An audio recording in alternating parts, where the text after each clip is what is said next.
वह हर रात एक ही बात सोचता था, कल से सब बदल दूंगा, कल से पढ़ाई, कल से मेहनत, कल से खुद को साबित करूंगा। लेकिन हर सुबह वही होती थी, अलार्म बजता, आंखें खुलती और मन फिर कहता आज नहीं कल। धीरे धीरे कल उसकी आदत बन गई और वह समझ ही नहीं पाया कि कल ने उसकी जिंदगी रोक दी है। वह बुरा इंसान नहीं था, ना ही उसमें काबिलियत की कमी थी, बस वह शुरुआत से डरता था। डर की अगर असफल हो गया तो, डर की लोग हंसेंगे तो, डर की मेहनत के बाद भी कुछ नहीं हुआ तो। इसी डर ने उसे बांध रखा था। एक दिन थका हुआ वह मंदिर के बाहर बैठा था, मन भारी था, आंखें झुकी हुई थी। तभी उसकी नजर श्री कृष्ण की मूर्ति पर पड़ी।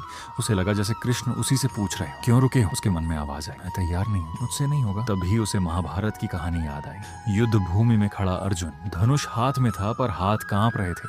वह भी तो तैयार नहीं था, वह भी तो डर रहा था, वह भी तो कह रहा था मैं ये नहीं कर सकता। और तब श्री कृष्ण बोले, अर्जुन डर का अर्थ ये नहीं कि तुम गलत हो, डर का अर्थ है कि यह कर्म तुम्हारे लिए महत्वपूर्ण है। कर्म करो, फल की चिंता मत करो। उसे समझ आया, श्री कृष्ण ने अर्जुन से यह नहीं कहा कि डर खत्म हो जाएगा। उन्होंने कहा डर के साथ भी कर्म करो। जीवन में कभी भी परिपूर्ण समय नहीं आता, परिपूर्णता कर्म के बाद आती है। वह व्यक्ति घर लौटा, किताब खोली, पूरा अध्याय नहीं, सिर्फ एक पन्ना। पढ़ते समय मन बोला छोड़ दो, लेकिन उसने पढ़ा बस 5 मिनट। कोई चमत्कार नहीं, पर एक चीज बदली, उसने आज किया। अगले दिन उसने फिर किया, फिर अगले दिन भी। धीरे धीरे कल की आवाज कम होने लगी और आज की ताकत बढ़ने लगी। उसने समझा टालमटोल आलस्य नहीं, टालमटोल डर है, और डर से जीतने का एक ही तरीका है कर्म। श्री कृष्ण आज भी कहते हैं भविष्य की चिंता छोड़ो, आज का कर्म करो। जो आज करता है वही कल बनाता है। श्री कृष्ण ने अर्जुन को जीत का वादा नहीं दिया, उन्होंने सिर्फ कहा उठो, धनुष उठाओ और कर्म करो। आज जीवन आपसे भी यही कह रहा है, कल से नहीं, जब मन तैयार हो जाए तब नहीं, आज से, अभी से।